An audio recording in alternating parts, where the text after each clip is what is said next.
Este programa es una presentación de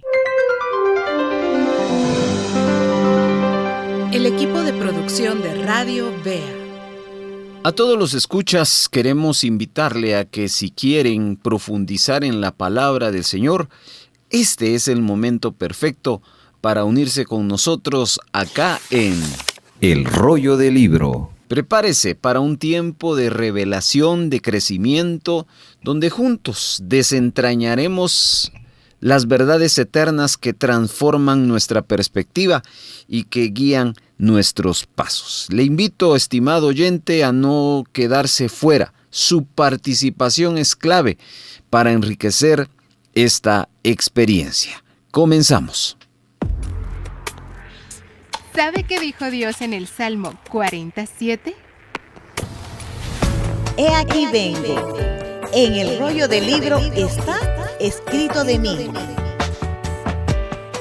El rollo del libro. Un programa producido por el equipo de Radio Bea donde nos acercaremos a la Biblia Para leerla, Reflexionar y aprender de ella. Ahora es el momento para estudiar la Biblia. Tómela, porque El rollo del libro comienza ahora.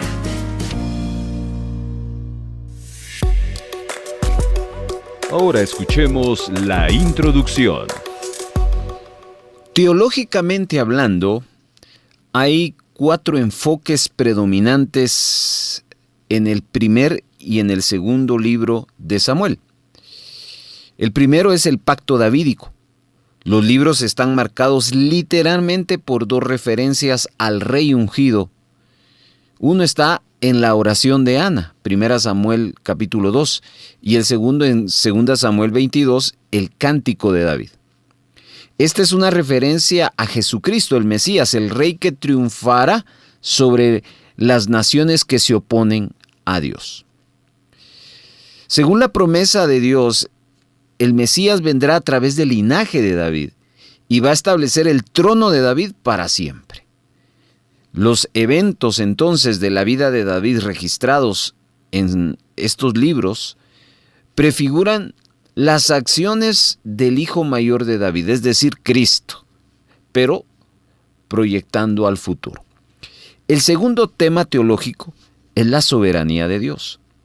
Claramente visible, usted y yo vamos a descubrir que a lo largo de estos libros vamos a encontrar cómo Dios establece su soberanía. Un ejemplo es el nacimiento de Samuel en relación a la respuesta de esa oración que hace Ana. También con David, en particular cuando nada puede frustrar el plan que Dios tiene para él en función que gobierne sobre Israel. En tercer lugar, teológicamente hablando, el libro de Samuel, tanto el primero como el segundo, habla sobre la obra del Espíritu Santo, donde capacita a los hombres para tareas. El Espíritu del Señor va a descender sobre Saúl, va a descender sobre David como reyes. Y el poder del Espíritu Santo va a propiciar que en determinado momento algunos hombres profeticen y otros, con ese poder y esa capacidad, tengan victorias sobre batallas. Y en cuarto lugar, los libros de Samuel demuestran las consecuencias personales, pero también nacionales del pecado. Vemos los pecados de Elí y sus hijos que resultaron en muerte. La falta de reverencia hacia el arca del pacto que provoca muchas muertes dentro del pueblo de Israel. La desobediencia de Saúl resulta un juicio de Dios y es rechazado como rey. Y aunque David fue perdonado por su pecado de adulterio y asesinato, después de que lo confesó, todavía sufrió las inevitables y devastadoras consecuencias de su pecado. Aquí entonces, como introducción, estos 4 temas teológicos predominantes en los 2 libros de Samuel. Presentamos ahora el segmento número 1. Vamos a la lectura de la Biblia. He de recordar que para todo estudiante es necesario leer varias veces el capítulo que desea estudiar. A lo sumo 3, 4 veces en diversas versiones para ir comprendiendo el texto. En esta ocasión utilizaremos la versión popular de la Biblia.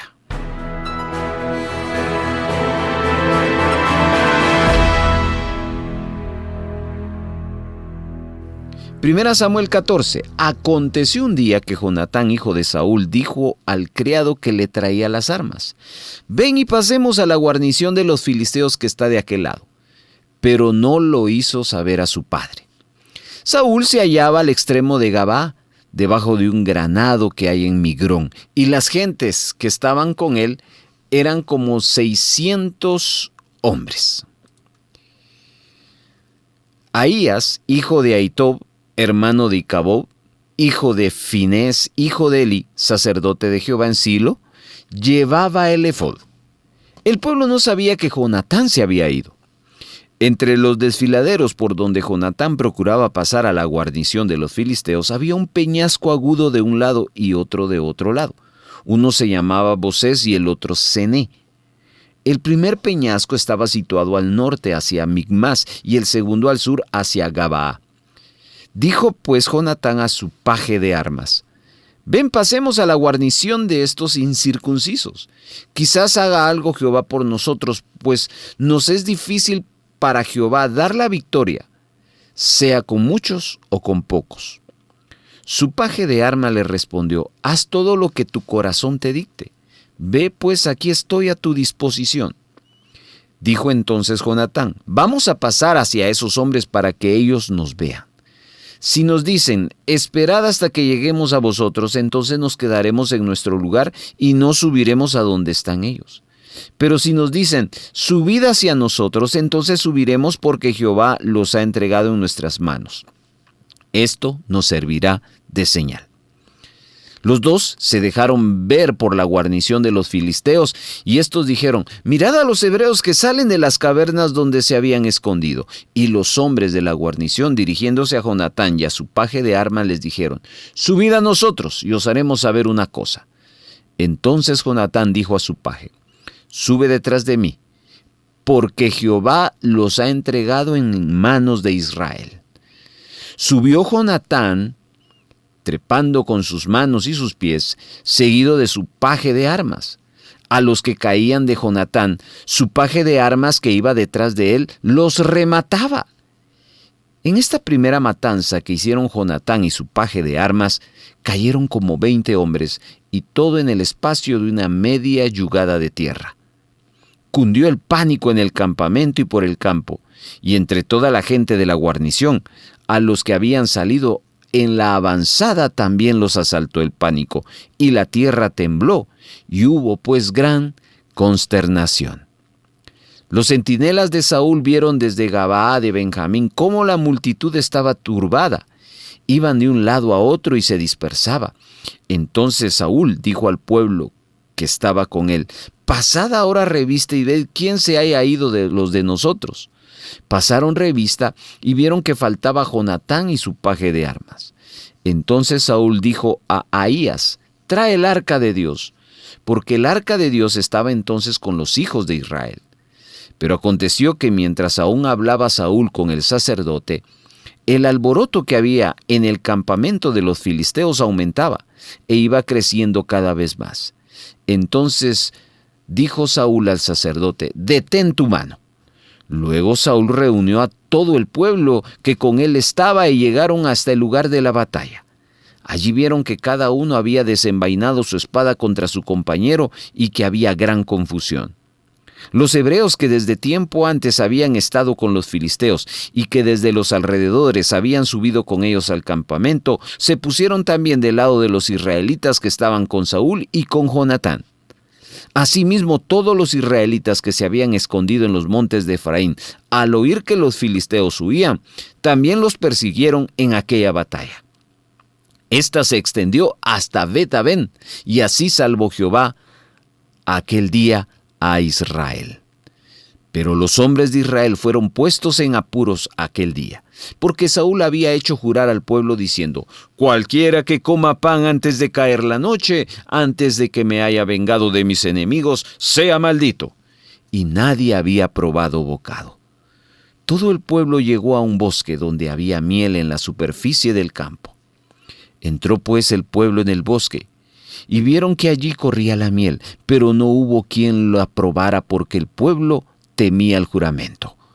Jonatán, que no había oído cuando su padre había hecho jurar al pueblo, alargó la punta de una vara que traía en su mano, la mojó en un panal de miel y se llevó la mano a la boca. Entonces se le aclararon los ojos. Uno del pueblo le habló diciendo: tu padre ha hecho jurar solemnemente al pueblo, maldito sea el hombre que tome hoy alimento. Y el pueblo desfallecía. Respondió Jonatán: mi padre ha turbado al país. Mira ahora cómo han sido aclarados mis ojos por haber probado un poco de esta miel. ¿Cuánto más si el pueblo hubiera comido libremente hoy del botín tomado a sus enemigos? ¿No hubiera sido mayor el estrago entre los filisteos? Aquel día derrotaron a los filisteos desde Micmas hasta Ajalón, pero el pueblo estaba muy cansado. Así que el pueblo se lanzó sobre el botín, tomaron ovejas y vacas y becerros y los degollaron en el suelo, y el pueblo los comió con la sangre. Entonces le avisaron a Saúl: el pueblo está pecando contra Jehová porque come carne con sangre. Él dijo: vosotros habéis sido infieles. Rodadme ahora acá una piedra grande. Esparcíos por el pueblo, añadió, y decidles que me traiga cada uno su vaca y cada cual su oveja degollada aquí, y comed sin pecar contra Jehová por comer la carne con la sangre. Aquella noche cada uno llevó su propio buey y lo sacrificaron allí. Edificó Saúl un altar a Jehová, y se fue el primero que edificó a Jehová. Dijo Saúl: descendamos esta noche contra los filisteos y los saquearemos hasta la mañana. No dejaremos de ellos ninguno. Ellos respondieron: haz bien lo que te parezca. Dijo luego el sacerdote: acerquémonos aquí a Dios. Y Saúl consultó a Dios: ¿debo descender tras los filisteos? ¿Los entregarás en manos de Israel? Pero Jehová no le dio respuesta aquel día. Entonces dijo Saúl: venid acá todos los principales del pueblo, averiguad y ved en qué ha consistido este pecado de hoy. Vive Jehová, que ha salvado a Israel, que aunque se trate de mi hijo, Jonatán de seguro morirá. Y no hubo en todo el pueblo quien le respondiera. Dijo luego a todo Israel: vosotros estaréis a un lado, y yo y Jonatán mi hijo estaremos al otro lado. Haz lo que bien te parezca, respondió el pueblo a Saúl. Entonces dijo Saúl a Jehová, Dios de Israel: da a conocer la verdad. La suerte cayó sobre Jonatán y Saúl, y el pueblo quedó libre. Saúl dijo: echad suertes entre mí y mi hijo Jonatán, y la suerte cayó sobre Jonatán. Entonces Saúl dijo a Jonatán: cuéntame lo que has hecho. Jonatán respondió: ciertamente gusté un poco de miel con la punta de la vara que traía en mi mano, ¿y he de morir?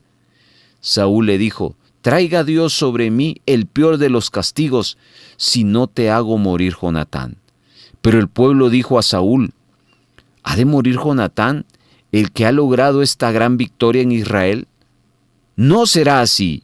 Vive Jehová, que no caerá en tierra ni un cabello de su cabeza, pues lo hizo con ayuda de Dios. Así, el pueblo libró de morir a Jonatán, y Saúl dejó de perseguir a los filisteos, y los filisteos se fueron a su tierra. Después de haber tomado posesión del reino de Israel, Saúl hizo guerra a todos sus enemigos en derredor, contra Moab, contra los hijos de Amón, contra Edom, contra los reyes de Sobá y contra los filisteos. Donde quiera que iba, salía vencedor. Reunió un ejército, derrotó a Amalec y libró a Israel de mano de los que los saqueaban. Los hijos del rey Saúl fueron Jonatán, Isuí y Malquesúa. Los nombres de sus 2 hijas eran el de la mayor Merab y el de la menor Mical. El nombre de la mujer de Saúl era Ahinoam, hija de Amiahaz. El nombre del general de su ejército era Abner, hijo de Ner, tío de Saúl, porque Cis, padre de Saúl, y Ner, padre de Abner, fueron hijos de Abiel. Todo el tiempo de Saúl hubo guerra encarnizada contra los filisteos, y a todo el que Saúl veía que era hombre esforzado y apto para combatir, lo reclutaba para sí.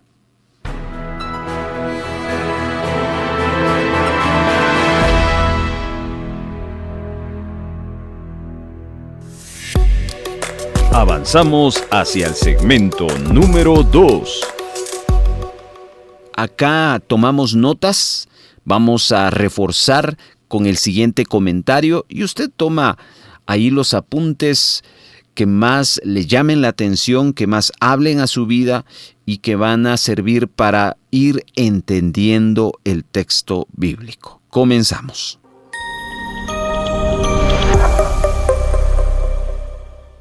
El problema que nos plantea el capítulo número 13, verso 22, donde nos dice que el pueblo de Israel fue a la batalla contra los filisteos y que ningún soldado tenía espada o lanza en la mano.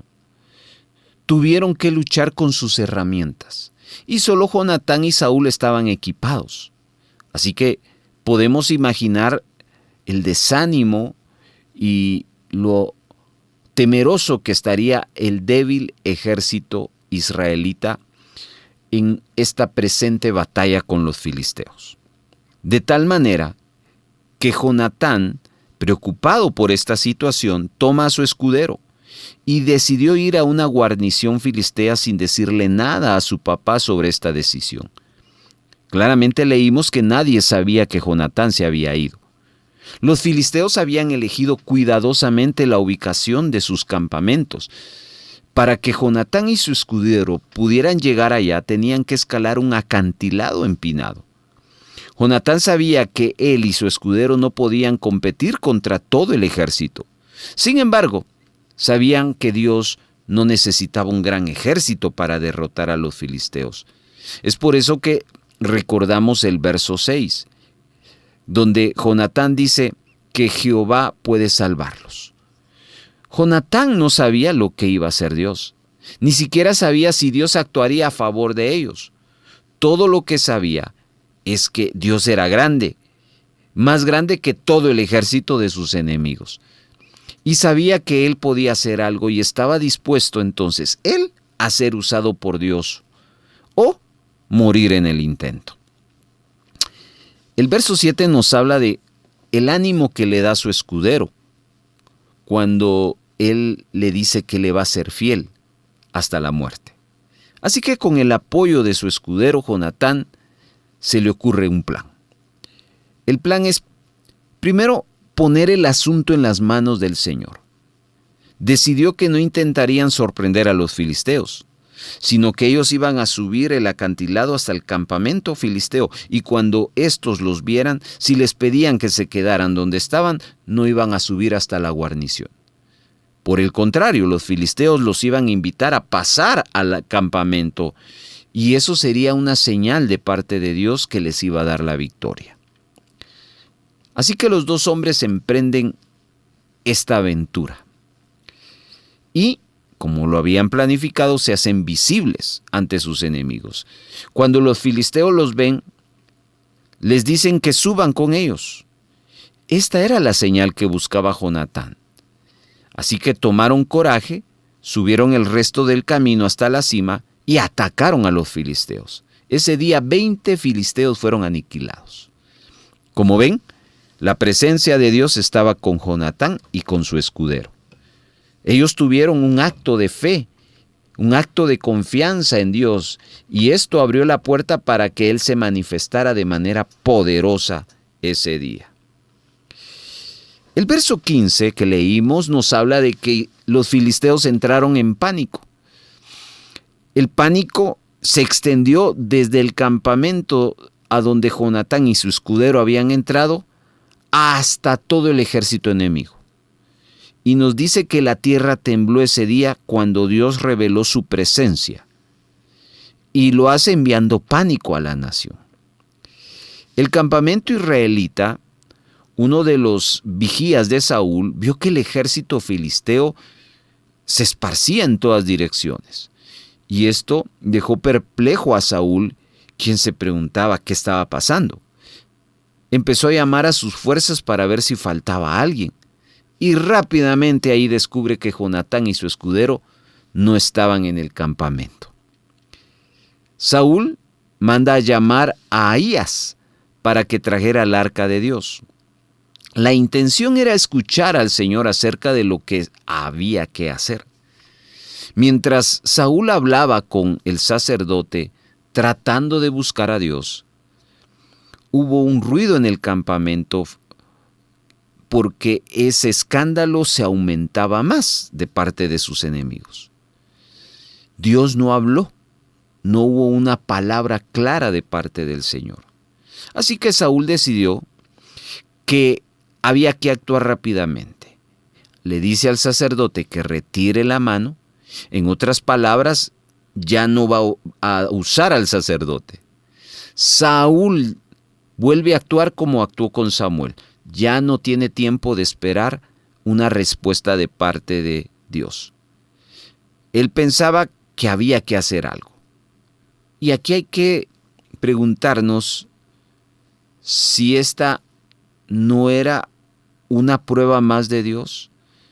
La debilidad de Saúl era su impaciencia. Y otra vez, de la oportunidad de poner este asunto en las manos del Señor, Saúl vuelve a fallar.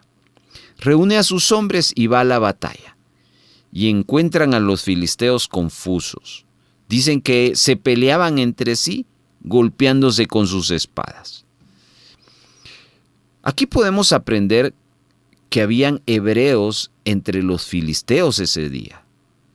Muy probablemente eran esclavos, cautivos, sirvientes que habían sido obligados a servir a los filisteos.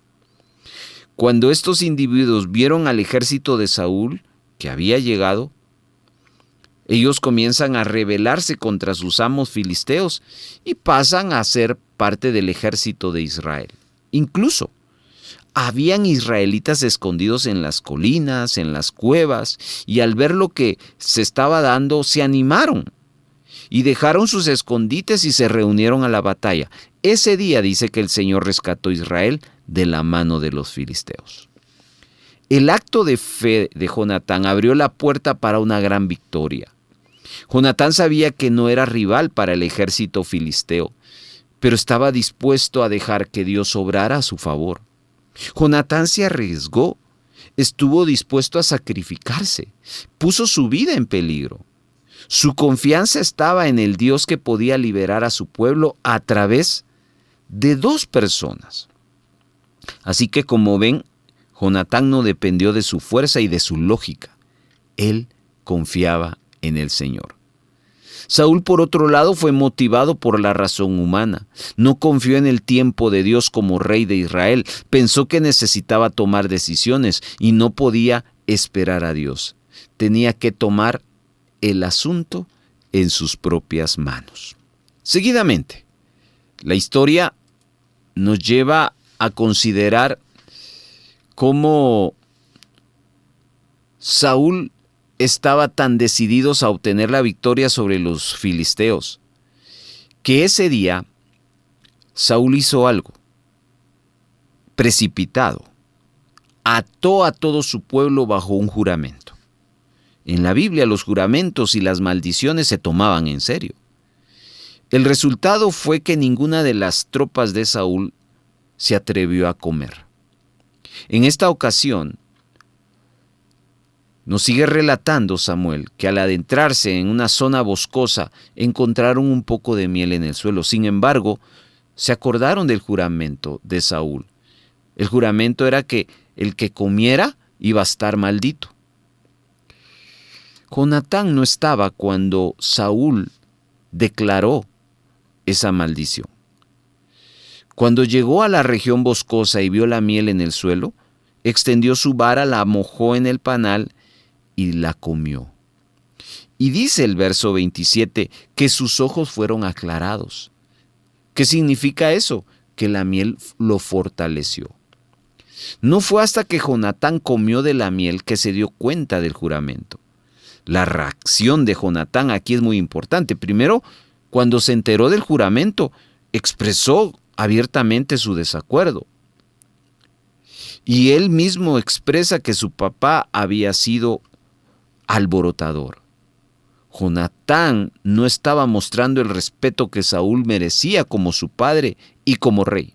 Observemos, hermanos, que ciertamente el hacer vincular al pueblo a este juramento no fue la mejor decisión. Sin embargo, Jonatán no debió haber acusado a su papá abiertamente.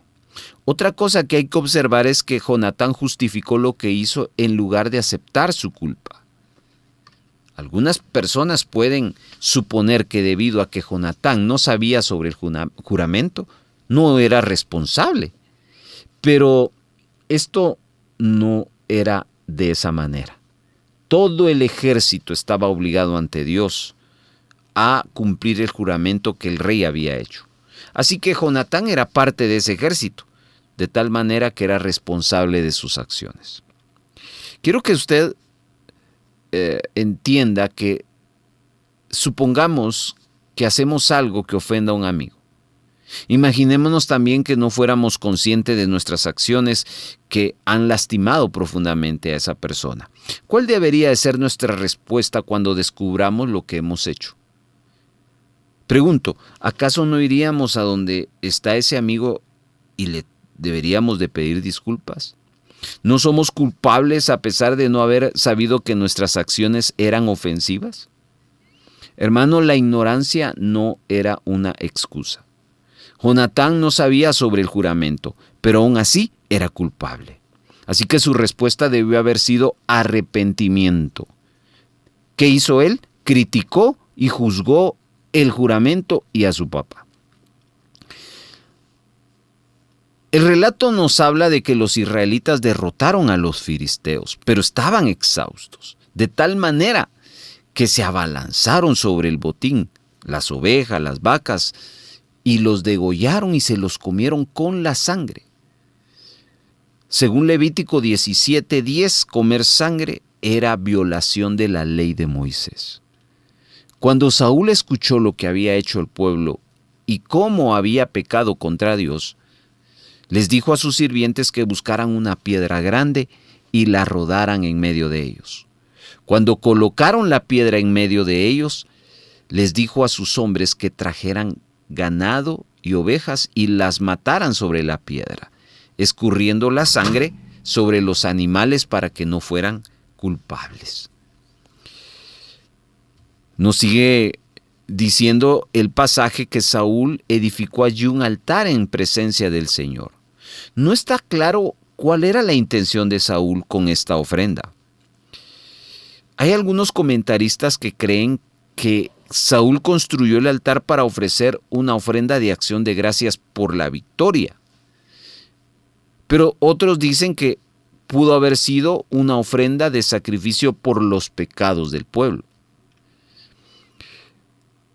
El pasaje nos habla de que, habiendo comido, renovaron sus fuerzas. Saúl decidió bajar durante la noche a donde se encontraban los filisteos para saquearlos y matarlos. Él quería estar seguro de que su victoria sobre ellos era total. El pueblo aceptó su decisión. Los sacerdotes, sin embargo, le pidieron a Saúl que consultara primero al Señor para buscar su voluntad. Saúl no había hecho esto. Nuevamente vemos a Saúl tomando decisiones apresuradas sin buscar al Señor. Cuando Saúl le preguntó al Señor si iría tras los filisteos y si Dios le daría la victoria, el Señor no respondió. Saúl creía que la razón por la cual el Señor no le respondía era porque en su campamento había pecado. Reúne a sus líderes para hablarles sobre esto, diciéndoles que cualquiera que fuera culpable de pecado que impedía que Dios le hablara, iba a morir, aun si fuera su propio hijo. Los líderes parecían estar conscientes del pecado, pero no dijeron nada. Probablemente porque respetaban a Jonatán y a la victoria que él les había conducido. Saúl convoca a una asamblea, ora al Señor y pide que revelara al culpable. Echan suertes y la suerte cayó sobre Saúl y Jonatán. Y cuando echan suertes entre los dos, encuentran a Jonatán culpable. Saúl exigió que Jonatán le dijera lo que había hecho. Y entonces él le habla sobre que había comido un poco de miel. Parece que Jonatán en ese mismo momento está expresando en el verso 43 su desacuerdo hacia esto. Saúl fue fiel a su palabra. Los hombres presentes ese día se entristecen por la decisión de Saúl. Y ellos le recuerdan a Saúl la victoria que han tenido por Jonatán. Y le ruegan por la vida, recordándole al rey que Dios había usado poderosamente a su hijo. De esa manera Saúl se retracta y deja vivir a Jonatán. Seguidamente Saúl dejó de perseguir a los filisteos, regresa a su casa. Saúl tuvo, digámoslo así, cierto éxito a luchar contra los moabitas, los amonitas, los edomitas, los amalecitas y contra los reyes de Sobá y los filisteos. Y libró a Israel de esa opresión. Luego, finalmente nos habla de la familia de Saúl, que tuvo 3 hijas y 2 hijos. Nos habla de su comandante, que era Abner. Y así Saúl estaba experimentando cierta bendición en sus batallas y en su vida familiar. Y finaliza diciéndonos que durante toda su vida hubo una dura guerra contra los filisteos. Nunca fue capaz de derrotarlos por completo y fueron una espina constante en su costado. Cada vez que Saúl veía a un hombre valiente, dice, lo llevaba para su ejército. Con esto finalizamos nuestro comentario de 1 Samuel 14.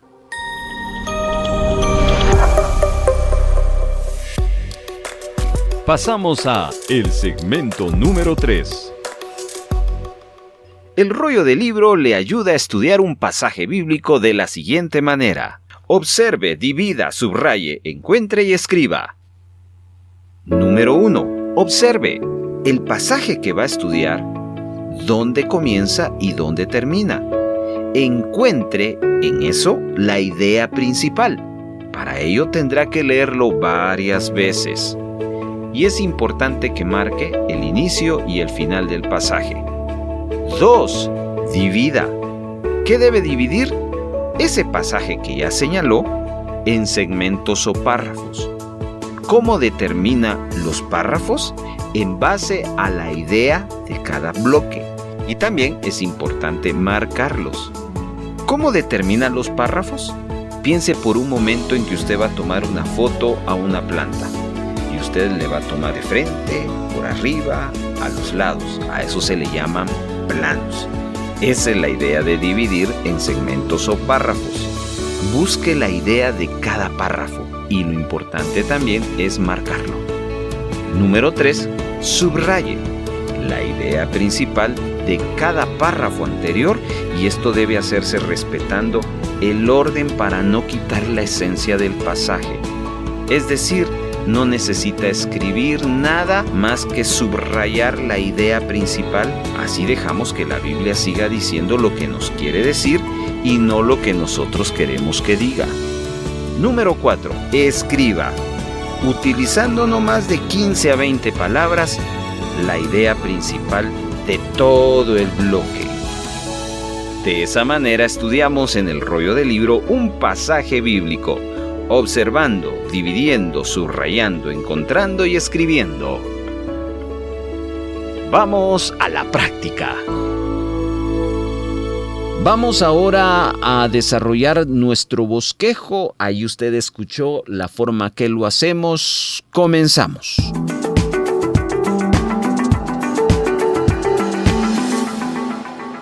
Paso número 1, encontramos cuál es el tema o los temas principales. Después de haber leído varias veces y de haber escuchado los comentarios, encontramos que a lo largo de los 52 versículos hay dos temas que vamos a observar. Así que vamos a partir en dos partes este capítulo 52. La primera parte es del versículo número 1 hasta el versículo número 46. Todos estos 46 versículos nos hablan de la guerra contra los filisteos. Este es el primer tema. Pero finalmente del verso 47 al final, al 52, 6 versículos, aparece una síntesis del reinado de Saúl. Así que, ¿de qué nos habla el capítulo 14 del primer libro de Samuel? De dos cosas. Los primeros 46 versículos nos hablan de una guerra contra los filisteos. Y los últimos 6 versículos del 47 al final nos habla de un resumen del reinado de Saúl. Esos son los dos temas principales que encontramos a lo largo de los 52 versos de 1 Samuel 14.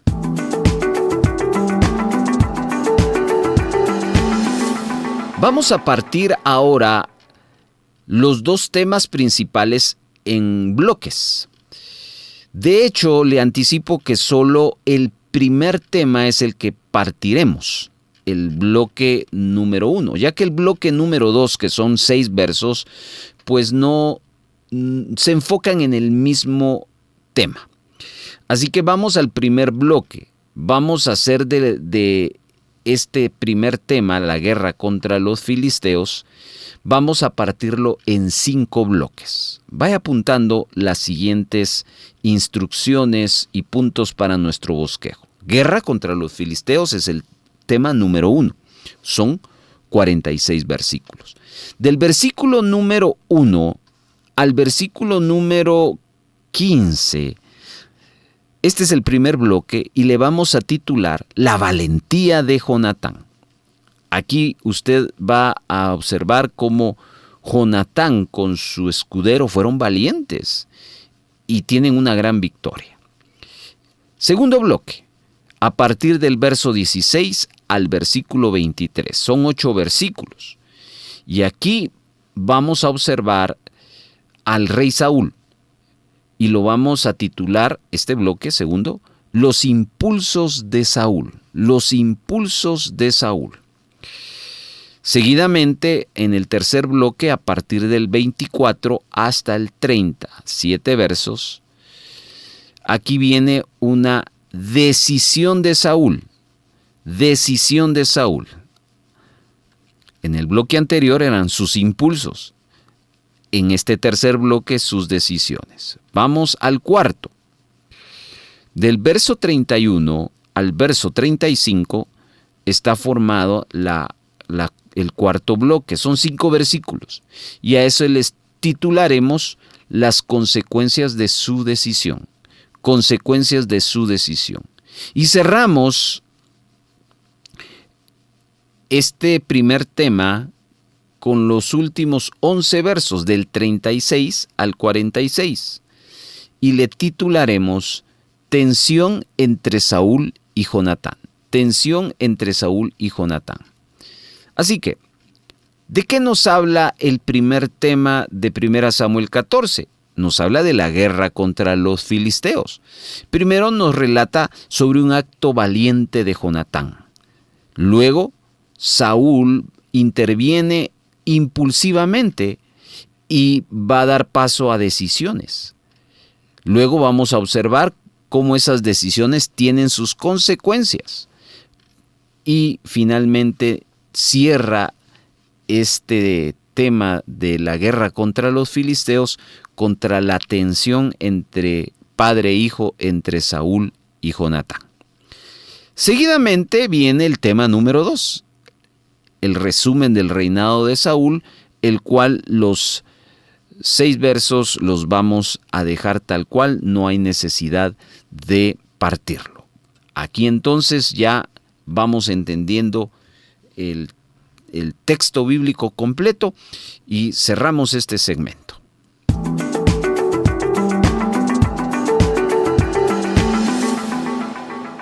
paso siguiente, el paso 3. Vamos a los bloques que hemos armado y ahora tenemos que justificarlos, porque a cada uno de ellos le hemos dado un título.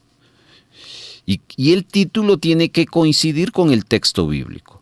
Si no coincidieran, lo que observamos estuvo incorrecto y habrá que volver a observar bien y volver a reasignarle un título que coincida y que amarre todo el bloque. Vamos al primero, que es muy largo, 15 versículos, la valentía de Jonatán. Yo debo de encontrar un verso que me justifique que todos estos 15 versículos puedan amarrarse en una sola expresión o en un solo verso, o tal vez dos. Bueno, y el que hemos escogido está en la última frase del verso 12. Sube tras de mí, dice. Estoy leyéndole la última frase del verso 12. Sube tras de mí, porque Jehová los ha entregado en manos de Israel.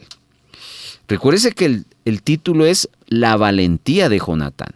Le voy a leer todo el verso 12. Y los hombres de la guarnición respondieron a Jonatán y a su paje de armas y dijeron: subid a nosotros y os haremos saber una cosa. Entonces Jonatán dijo a su paje de armas, y aquí viene: sube tras de mí, porque Jehová los ha entregado en manos de Israel. ¿Usted puede ver aquí la valentía de Jonatán? Por supuesto que sí. Si Jonatán no hubiera sido valiente, le hubiera dicho a su escudero: ve tú primero. Así que vemos con claridad que este acto heroico que hace Jonatán de enfrentar a los filisteos fue un acto de la soberanía de Dios, porque Dios va a respaldar, pero Dios va a usar la valentía de este hombre. Vamos al siguiente bloque, los impulsos de Saúl.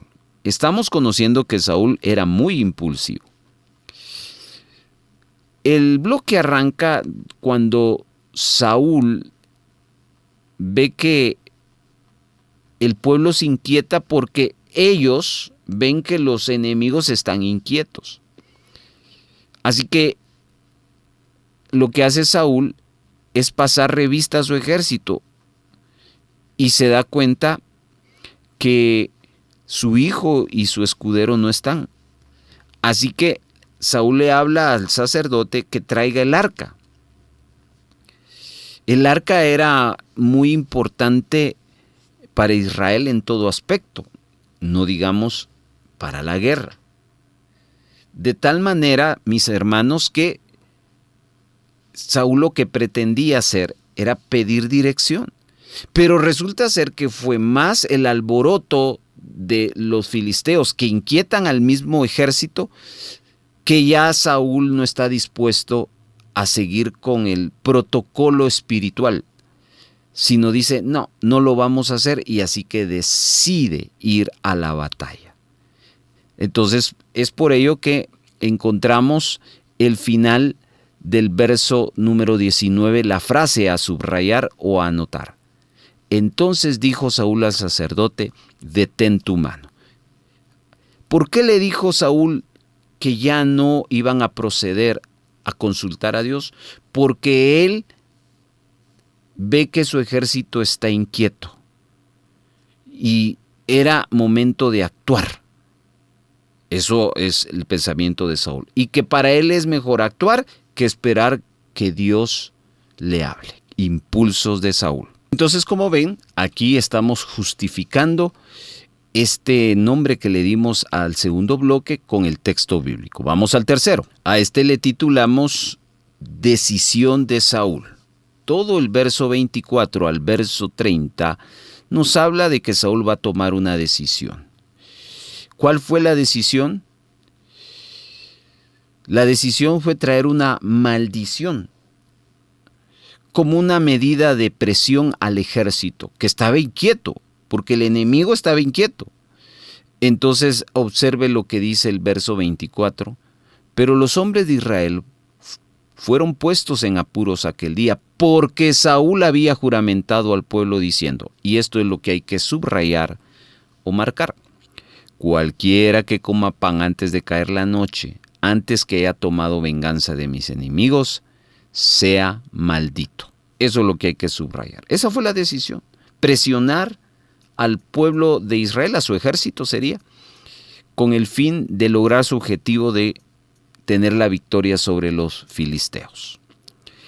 Seguidamente, vamos a ver el cuarto bloque, consecuencias de esa decisión. Y leemos del 31 al 35 cuáles fueron las consecuencias. Y dice el final del verso 32, subráyelo. Y el pueblo los comió con sangre. ¿Por qué? Porque dice que cuando tuvieron la victoria, ellos fueron al botín, que eran los animales, ovejas, vacas, becerros. Los degollan y aquí viene. Y el pueblo los come con sangre. ¿Por qué los come con sangre? Porque tenían mucha hambre, porque el rey había lanzado una maldición. Así que las consecuencias de esa decisión es que Saúl lleva al pueblo a pecar. Vamos al último bloque, al número 5. Tensión entre Saúl y Jonatán, del verso 36 al 46.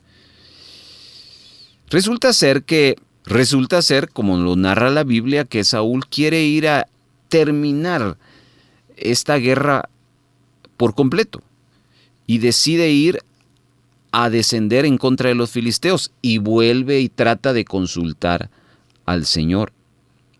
Pero Dios no le dio respuesta. Entonces Saúl entiende de que hay algo que está sucediendo y comienzan a averiguar por qué. Y la respuesta más lógica es que hay un anatema dentro del pueblo, un maldito. Y sí lo había. Nos habla el relato de que Jonatán no había escuchado la maldición de su padre contra el ejército y él hace lo que no debía de hacer. Usted ya escuchó sobre ese tema. Así que echaron suertes y cae sobre Jonatán. Y entonces leemos en el verso 45 esa tensión. Entonces el pueblo dijo a Saúl: ¿ha de morir Jonatán, el que ha hecho esta grande salvación en Israel? No será así. Vive Jehová que no ha de caer un cabello de su cabeza en tierra, pues ha actuado hoy con Dios. Así el pueblo libró de morir a Jonatán. Vea esta tensión. ¿Cuál era la tensión? Ya Jonatán había manifestado su desacuerdo contra la acción de su padre. El papá quería hacer y ejecutar lo que había decretado. Pero el pueblo se levanta y defiende a Jonatán. De tal manera que ni se hizo una cosa, ni hizo otra cosa, ni sucedió otra cosa. Ni el pueblo, ni Jonatán, ni Saúl quedaron bien con Dios. Esa es la tensión entre Saúl y Jonatán. Finalmente llegamos a la parte 2 del capítulo, en la síntesis del reinado de Saúl, del verso 47 al verso 52. Y allí el verso 47 es el verso a destacar, porque nos habla de que después de haber tomado posesión del reinado de Israel, Saúl empezó a hacer guerra contra todos sus enemigos y da el listado de enemigos y finaliza el verso 47 que a donde quiera que se volvía era vencedor. Así fue el reinado de Saúl. Así que vemos lo más importante acá es cómo el texto tiene relación con el análisis que encontramos y que hemos hecho. Porque nosotros hemos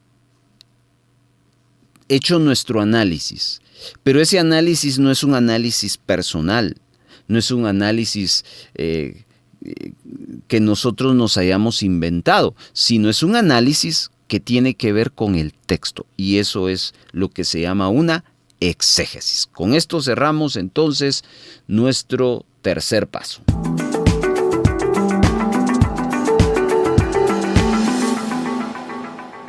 La elaboración de nuestro bosquejo termina con este cuarto paso. ¿Qué es lo que hacemos? Aquí ya nos ponemos más reflexivos. Hemos estado analizando el capítulo 14 del primer libro de Samuel y observamos, en primer lugar, que los 52 versículos nos narran dos eventos. El primero, la guerra contra los filisteos, y el segundo, un resumen del reinado de Saúl. Hablando del primer tema, la guerra contra los filisteos, este inicia con un acto de valentía de Jonatán. Seguidamente vamos a ver un acto impulsivo del rey Saúl. Esto lleva, en tercer lugar, a una decisión de Saúl, para luego enfrentar las consecuencias de esa decisión, y eso va a provocar una tensión entre Saúl y Jonatán. Ahí les relaté el primer tema, para luego cerrar con el mismo énfasis del segundo tema, un resumen del reinado de Saúl. Después de haber hecho este bosquejo y de haber analizado, hemos de preguntarnos, ¿qué podemos aprender de todo ello? Acá entonces yo le voy a invitar a hacer esa reflexión y en una frase muy corta poderla anotar en donde usted ha puesto todos sus puntos en el bosquejo, y le voy a dar este minuto para que lo haga, y al regresar analizaremos nuestra conclusión de parte de la producción del rollo de libro.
Recordarle que si usted desea tener este material, el programa, para volverlo a escuchar, y este bosquejo que elaboramos en sus manos, escríbanos en el WhatsApp y por ahí se lo enviaremos completamente gratis. Nuestra conclusión. Bueno, aquí vamos a observar que el liderazgo sin dirección espiritual lleva al error y al desgaste de un pueblo. El liderazgo sin dirección, eso es Saúl. Eso fue Saúl. Saúl empezó a tomar decisiones, nunca tomó en cuenta a Dios, y lo que llevó a este rey es llevar al error a el pueblo de Israel y a un desgaste. Y eso es lo que nos deja como conclusión para nosotros estos 52 versículos de primer libro de Samuel 14.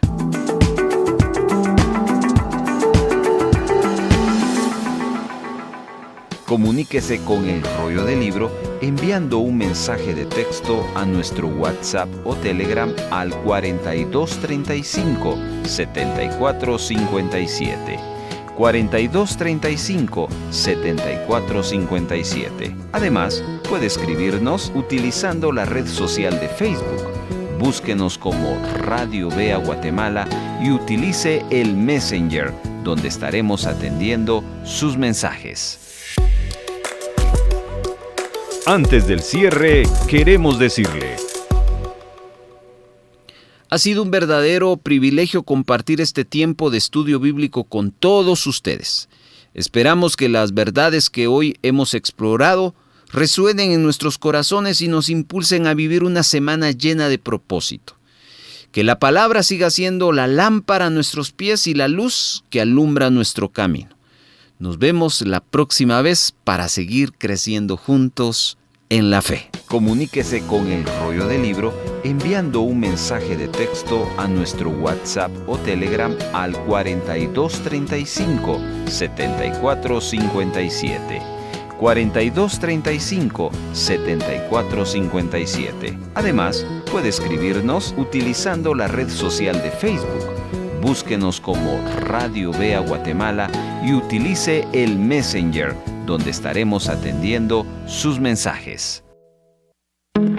Muchas gracias por habernos acompañado. Si hay gozo y buena voluntad de apoyar la producción de Radio Vea con alguna ofrenda especial, le dejamos 3 formas para hacerlo. 1. Puede depositar a la cuenta número 3 134 047 56 7 a nombre de Radio Vea. Después de haber hecho su depósito, les suplicamos enviarnos la fotografía de su depósito o transferencia a nuestro número de WhatsApp. 2. Envía un mensaje de texto a nuestro WhatsApp solicitando visitarle para recoger su donación y con gusto nos pondremos en contacto con usted para coordinar la recaudación. Y 3. Si vive en otro país, escríbanos para enviarles las directrices de cómo gestionar una remesa para Radio Vea. Nuestro número de WhatsApp es 4235 7457 y para el extranjero más 502 4235 7457. Nos sentimos muy contentos de ser parte de su edificación.